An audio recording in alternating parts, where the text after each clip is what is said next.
como é que é essa foto do resultado do Bahia, né? Porque se a gente olha lá para uma dívida ali, ainda tem uma dívida muito grande, mas acredito também que é um pouco do processo de um primeiro ano cheio de SAF, né? O Bahia aí sob controle do City Football Group. Mas enfim, como é que você Uhum. vê, qual é a análise que dá para fazer sobre o balanço do Bahia? Eu acho que você tem que olhar a fotografia de 24, mas pensar também na mudança de paradigma que o City Football Group, né, que é o maior estratégico do mundo, né, o City tem 15 clubes aí no mundo inteiro, dentre eles, claro, o principal é o Manchester City, e até voltando um pouco no tempo lá em 21, agosto de 2021, quando a lei da SAF foi aprovada, todo mundo brincava que o City Football Group era a noiva com quem todo mundo queria casar, né, o Bahia casou Exato. com essa noiva ou esse noivo, e de lá para cá vem usufruindo de várias formas aí do que o City traz como um acionista estratégico, né, um investidor estratégico no mercado. Então, quando a gente olha primeiro, né, se você olhar isoladamente o número de déficit, né, é um número que também, como outros que a gente falou aqui no outro episódio, chama atenção, né, um déficit de 247 milhões de reais. Só que aí você começa a esmiuçar o trabalho que está sendo feito pela nova gestão do Bahia, né? E aí, eu até usei a expressão aqui antes, a gente estava conversando, né, do Bahia tá no meio de uma curva J, porque invariavelmente você precisa fazer um processo de organização interna, né, de saneamento da dívida, de estabilização do fluxo de caixa, de investimento no futebol, né? Como qualquer coisa na vida, né? Para crescer você tem que investir com controle, com uma visão de longo prazo do que você quer fazer. E é isso que o City vem fazendo e os resultados esportivos do ano passado comprovam, né, a evolução notória aí que o Bahia teve desde o momento que o City assume o Bahia, né? Lembrando que a transação ali para que o Bahia virasse SAF e o City comprasse 90% da SAF foi assinada em maio de 2023, então a gente está há exatos 2 anos, né, de gestão do City Football Group, que na época comprometeu R$ 1 bilhão por 90% da SAF do Bahia, então R$ 1 bilhão em investimentos, né, que entram no caixa do clube. E aí a gente olha em perspectiva, legal, até eu trouxe os dados aqui de desempenho do Bahia no Campeonato Brasileiro, né? O Bahia em 2020 ele foi 14º, em 21 ele foi 18º, foi Caramba. rebaixado para a segunda divisão. 2022 ele volta para a primeira divisão, aí 23 ele ficou em 16º já com o Rogério Ceni, se não me engano, e escapa na última rodada do rebaixamento. E aí em 24 ele termina em 8º colocado, volta para a Libertadores, a gente já falou disso aqui também, né? Neste momento está aí num grupo super complicado na Uhum. Libertadores, com o desafio de tentar a classificação, né, contra todos os outros internacionais e nacionais, né, o É. Internacional de Porto Alegre, Atlético Nacional, Nacional do Uruguai. Eh, mas o desempenho em campo, ele é a pontinha do iceberg de vários movimentos que estão sendo feitos internamente e um trabalho muito robusto da gestão do Bahia. Porque quando a gente olha para todos os indicadores de performance de um clube de futebol fora de campo, todos eles estão evoluindo, né? Então, se a gente pegar no passado, o Bahia teve a quarta melhor média de público do Brasil, Uhum. 35 mil pessoas por jogo, né? Depois, só dos três clubes de maior torcida do país, né? Você tira Flamengo, São Paulo, Corinthians, né? Claro que tem o Palmeiras depois, mas se você pegar desses três aí, depois vem dos quatro, né? Depois vem o Bahia, com a quarta, a quinta média, dependendo do campeonato que você pegar. Então, o Bahia, se fizer a média de todas as competições que o Bahia disputou, ele foi a quinta maior média de público do Brasil, depois desses quatro caras, que são os caras que têm muito mais torcida que ele. Os investimentos em categoria de base do Bahia, desde que o City assume o Bahia 2 anos atrás, eles quase triplicaram. Em 2024, o Bahia investiu R$ 25 milhões em categoria de base. Então, a gente falou muito aqui também no exemplo do Corinthians, né? Que o Corinthians está se mantendo competitivo nesse momento, mas em certa medida trocando o futuro pelo presente, porque ele investe pouco em base hoje e investe muito no futebol profissional. Então, o Bahia dá um direcionamento de que continua investindo em base, pensando no futuro, pensando em formação. Ao mesmo tempo, né, nesses últimos 2 anos, o City, no controle do Bahia, ele pagou algo em torno de R$ 200 milhões em dívida, então também, né, desalavancando o clube, tornando o fluxo de caixa mais saudável.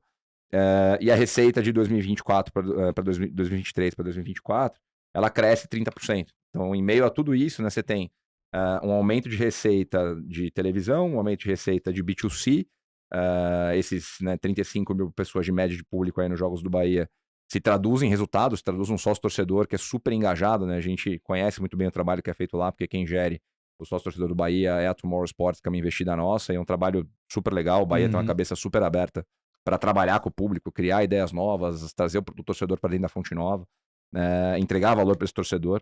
Então, quando a gente olha para a receita do Bahia, né, ano passado ela foi uma receita aí de R$ 299 milhões, então arredondando aí R$ 300 milhões.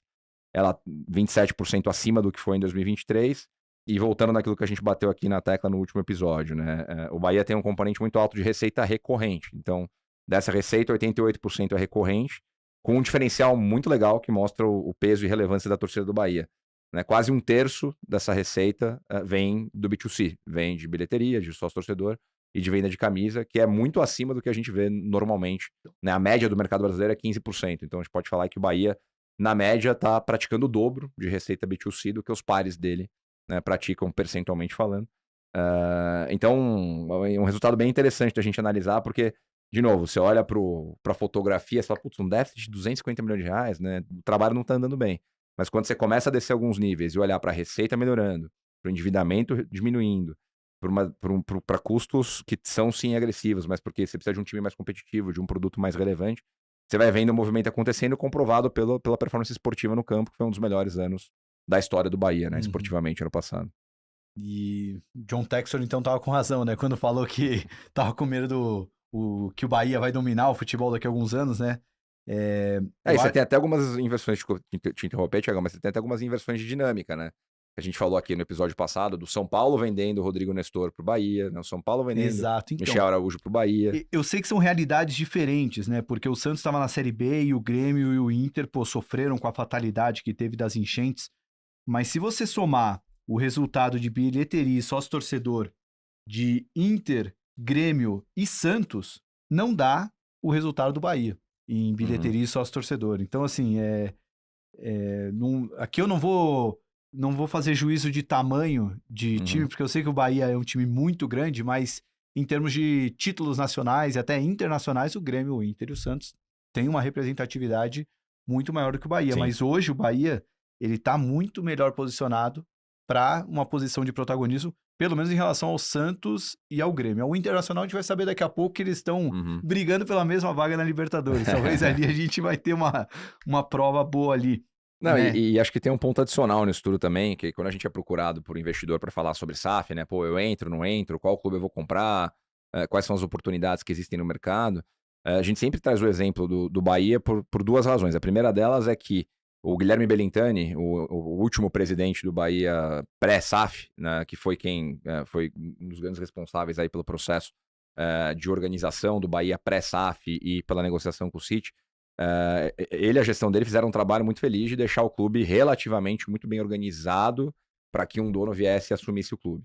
Né? Um trabalho muito parecido com o que a associação fez no Curitiba também, para que a Tricorp chegasse lá e adquirisse um clube que já estava numa boa situação de organização, com dívidas, né, com endividamentos altos, sim, tanto Bahia quanto Curitiba, mas com já uma organização dessa dívida, né, já sabendo quanto tem que ser pago, quando tem que ser pago, e casas mais organizadas do que exemplos como foi o Textor no Botafogo, 777 no Vasco, nem se fala.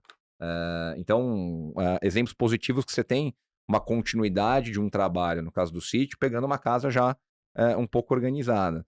E o segundo ponto é a visão de longo prazo, né? De você, não do dia para noite, as coisas não vão acontecer do dia para noite, né? Não adianta. O Bahia ele tem esse desafio, né? Como um clube mais regional, de competir contra potências nacionais, como é o Flamengo, como é o São Paulo, como é o Corinthians, como é o Palmeiras, né? E clubes que estão em regiões mais pujantes financeiramente do Brasil, como é o caso de Galo e Cruzeiro, como é o caso de Inter e Grêmio. Então ele tem um desafio, né, estrutural por natureza. Então é isso que você falou, né? Tem um processo pelo qual a gente está passando agora que o Bahia vai ser protagonista, já está sendo protagonista no futebol brasileiro, e você começa a ter essa dinâmica invertida que eu falei agora, né? O Bahia, que até então era um clube que vendia jogadores dentro do mercado brasileiro, vendia para fora, ele começa a ser um clube comprador no Brasil, né? Ele compra o Rodrigo Nestor do São Paulo, ele compra o Jean Lucas do Santos. Então muda a dinâmica do futebol brasileiro que nós aqui crescemos assistindo, né? E até algumas linhas interessantes, né? Tá bem visual, assim, o relatório de vocês, mas quando você pega linha de patrocínio, por exemplo, né? Ele até começa a ganhar uma outra notoriedade, até pelo espaço que tá tendo, né? Então, assim, de fato, ele começa a virar um clube não só forte regionalmente, né? Mas ele acaba tendo esse protagonismo que, inevitavelmente, vai virar um clube nacional, né? Assim, pensando que a bola não entra à toa, o Bahia tá fazendo aquele trabalho para que os resultados dentro de campo comecem a aparecer de fato, né? Inclusive, quem escreveu o livro, né, A Bola Não Entra Por Acaso, é o CEO do City Football Group, né, o Ferran Soriano, que hoje participa diretamente aqui do que a gente está falando no caso do Bahia. E um ponto legal também, né, no momento que o futebol brasileiro está melhorando, a gente tem várias gestões muito qualificadas aparecendo, o processo de governança sendo levado muito mais a sério. É interessante a gente ver a mudança de paradigma mesmo, né, de um clube se organizar, ter resultados, nem por isso vou trocar os pés pelas mãos aqui, não é porque eu vou jogar uma Libertadores hoje que eu vou sair gastando dinheiro localmente para tentar ganhar a Libertadores, né? Vamos num processo de construção um pouco de cada vez e mantendo um técnico, né, dando continuidade ao trabalho de um técnico que está lá há quase 2 anos, se eu não me engano, o Rogério, diferente de vários outros clubes, né, que trocam de técnico como trocam de roupa, então tem um fio condutor para o que o City quer fazer, né?